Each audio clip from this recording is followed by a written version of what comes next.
owns Pinoy Kabayan Asian Cuisine in Boston. Janeth, please introduce yourself and your business. Thank you. Hello, good evening, everyone. My name is Janeth Javier, and we own the Pinoy Kabayan here in Boston. Uh, Now we are in a year and 2 months. Finally, we reached 1 year. We're praying to reach 1 year last time, and we were able to manage to reach 1 year and 2 months now. And we need a lot of support still to keep going for this restaurant.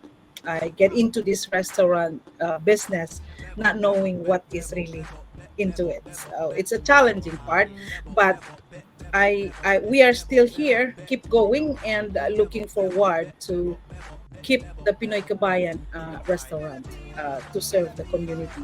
While not only Filipinos, but right now, mostly are non-Filipinos that come into our restaurant Monday to Friday, and then Friday night and Saturday, mostly about 50 to 60% are Filipinos. And I really appreciate those coming in and try our food, and those who are not yet or is not yet familiar with the Pinoy Kabayan here in Boston. Please stop by at 71 Broad Street in Boston.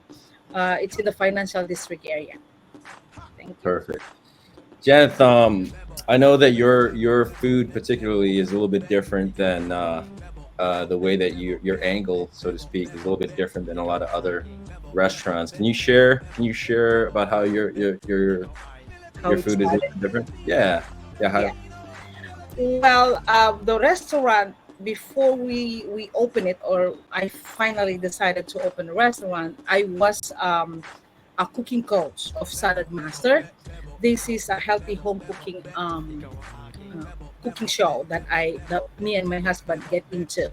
I We were what do you call this, an owner of this one since 2012, and we use this cookware as a healthy side. This is the highest grade of kind of a stainless steel. This is non-toxic material. So right now, other materials that we could buy it in the store is mostly 1810 or 18H stainless steel. But this kind of cookware is medical grade, is 316 titanium, and titanium is the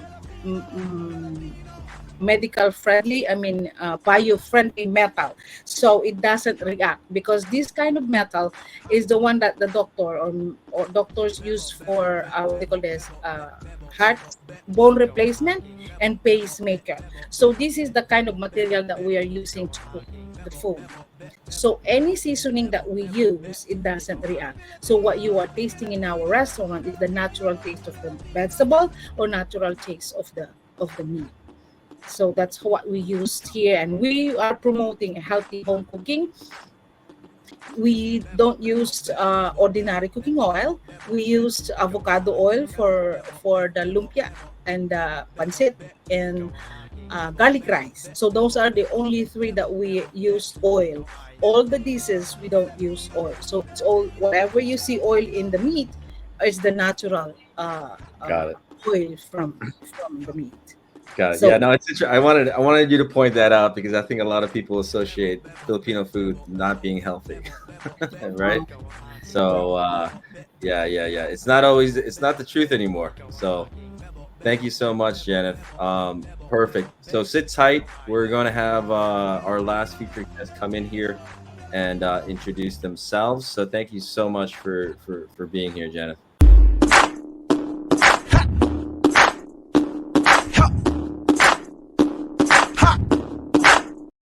So since it's Freedom Friday, I'm going to ask a question that I hopefully will get the wheels turning for everybody.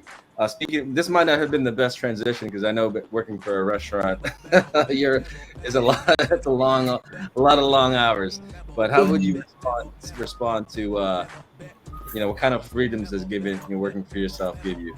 Yeah, I cannot say much for now with the restaurant, but it's your freedom to control your time, and managing, with my kids, because even when I was little, I think I'm an entrepreneur or business minded person, because I grow up, I think John mentioned about her mom, that grow up in a province that with no electricity. It's the same thing with me. I grow up without electricity, and my mom cook foods, and I don't have to go out and sell it in the street. So I grow up with the system of selling things. And when I finished my college as a computer engineer, my profession, I'm a computer engineer and work with IBM Philippines. And then when I moved in America, I wasn't able to work because I have kids, and daycare is so expensive. So Right. since arriving here after maybe a year or so, I started cooking, learning to cook, and then I licensed to do catering.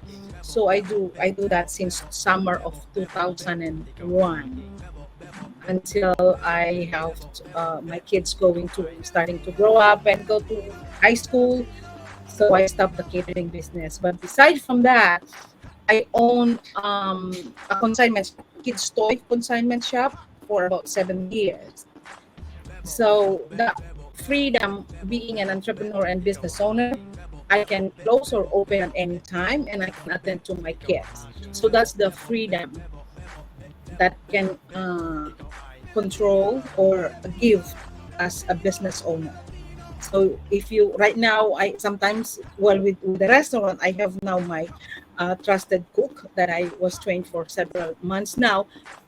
For last weekend, we were able to flew to Canada for some personal stuff. So I was out for 4 days, and they managed to run the restaurant.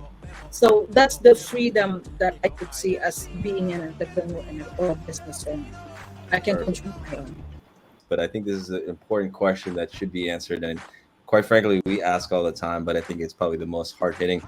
Um, if you could share what's been the biggest challenge and advice that you would give anyone who wants to start a business or continue in business, would really love to hear that from you all, because again, the whole point of Freedom Friday Live is to make it seem possible, you know, to that you can do it. So, Janeth, we haven't heard from you in a little bit. Please start it off. Like, what are the biggest challenge that you face, as a business owner, and what advice would you share with anyone that might be entering those challenges? Okay, so the biggest challenge that I had opening the restaurants was the licensing, because I did not know about it.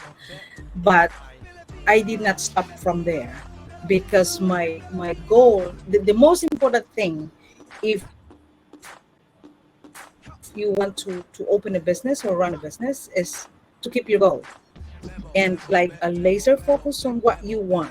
But probably there are some people that will tell you, oh, that's too much. And because opening the restaurant, I have a lot of hearsays behind me.